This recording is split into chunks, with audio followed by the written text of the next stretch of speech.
नवा माता जाके पार्वती पिता వినాయకుడి మొదటి ప్రసాదం కుడుములు చేస్తున్నాను.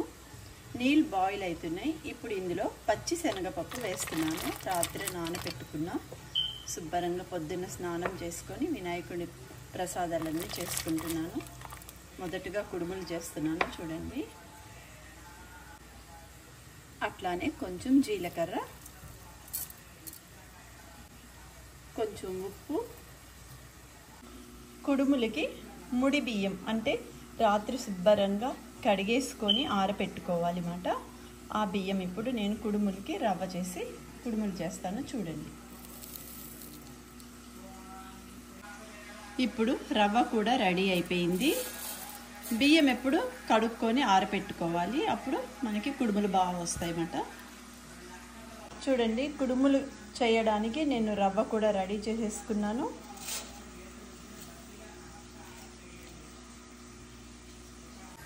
ఇప్పుడు కుడుముల కొరకు శనగపప్పు ఉడికింది. కొంచెం రుచి కొరకు ఇంగువ కూడా వేస్తున్నాను. చాలా బాగుంటుంది ఇట్లా. కుడుములు ఇంకా రుచిగా రావాలంటే కొంచెం కొబ్బరి కూర కూడా వేయాలి, బాగుంటుంది. ఒకసారి శుభ్రంగా కలుపుదాం. ఇప్పుడు రవ్వ కొంచెం కొంచెంగా వేసి కలుపుకోవాలి.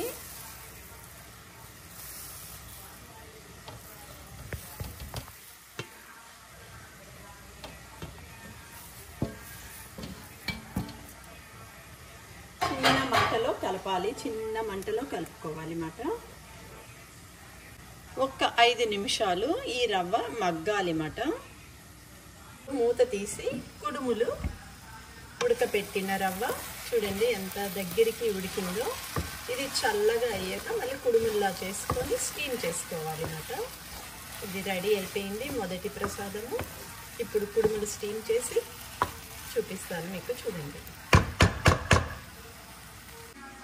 చూడండి, ఈ కుడుముల దాంట్లో 1 స్పూను ఆవు నెయ్యి వేస్తున్నాను.